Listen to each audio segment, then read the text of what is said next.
and welcome back to our Expert Talk series. Rural and Partner presents the Lighthouse, talks with our India experts. In our today's session, we aim to provide an insight on GRC, that is governance, risk and compliance. Today we have with us Rohit Sachdev. Rohit is a qualified chartered accountant and certified internal auditor who leads GRC's practice for Rural and Partner for South and West India. Rohit has more than 12 years of experience in risk advisory across various sectors. Welcome, Rohit. Hi, Anushrii. Hello, and a very warm welcome to our show. Thank you. Rohit, can you please brief our audience with today's topic? Sure. So we are going to talk about today GRC, which is governance, risk management and compliances. As we see today, the risk spectrum has become wider as compared to a couple of decades ago, which is due to multiple factors, be it technology advancement or blockchain, artificial intelligence. So to have a comprehensive mitigation plan to this entire risk gamut, GRC play a very crucial role to have an enhanced governance, risk management and compliance adherence. GRC have a multiple products through which the risk can be cope up, which is internal audit, internal control over financial reporting, enterprise risk management, SOP drafting, SOP designing, and have a compliance monitoring and reporting framework. So how does GRC contribute to any organization, or let's say how is it helpful to any organization? Sure. See, GRC play a crucial role in various elements in the organizations as they contribute to various elements. If I summarize, for example, governance, it helps setting up a right tone at top of the organization, assist in assigning roles and responsibilities, guide in terms of decision making, and create ethical awareness throughout the organization. Whereas risk management helps in identifying the potential risk, assess the impact of the risk, and design and implement the risk mitigation plan.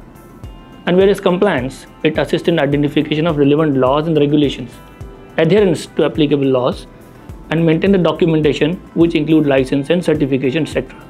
As you just mentioned, how helpful GRC mechanism is for any organization. So how an organization can have an effective GRC mechanism throughout an entity? To have an effective governance, entity can have a policies and procedures in place, having a right structure in place, and also a better accountability and responsibility. To have effective risk management, entity can have internal audit, internal control over financial reporting, forensics audit, cyber security, enterprise risk management. And to have a compliance framework effective, entity can have a compliance framework, relevant compliance tools, and better reporting mechanisms. So who are the stakeholders responsible for GRC mechanism? Everyone in an organization, everyone is responsible for having an effective GRC mechanism in place.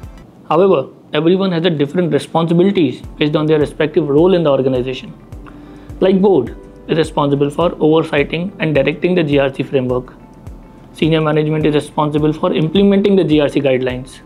Compliance or risk officer is responsible for risk management. Internal auditor is responsible for evaluating the risk management framework. And all the process owner or employees are responsible for following the GRC directives set by the management. Does technology play any part in implementation of GRC? Yes, it does.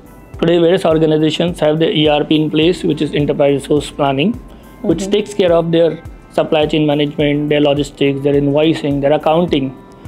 Having said that, if a proper framework can be designed and implemented, along with the integration of the ERP, it can result in impactful GRC implementation throughout the organization. Can we develop GRC framework in-house, or does it need specialists? So GRC framework can be developed in-house, or it can be outsourced to the specialist, or it can be a mix of both. It all depends upon the availability of the bandwidth, nature and size of the entity, and the relevant skill sets.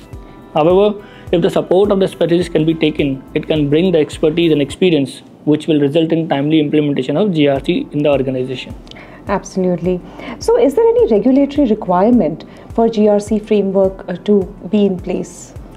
Yes. For some of its elements like internal audit, internal control over financial reporting and compliances, there are requisite laws which mandates to execute the above engagement basis certain threshold defined under the law.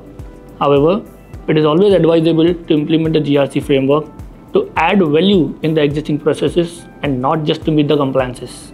Thank you so much, Rohit, for explaining everything to our audience so precisely. Thank you, Anushrii. I'm grateful to have this opportunity to join this session and share my thoughts with our viewers. In case of any queries, I shall be happy to address the same. And Rohit's contact details are given in the bio of this video. With that, we conclude our today's session. We would be delighted to remain connected with you via our series Rural and Partner presents The Lighthouse, Talks with our India experts. Thank you for watching our today's video. We will be back with many more such informative videos. Until then, please be safe, grow your business, and play by the rules.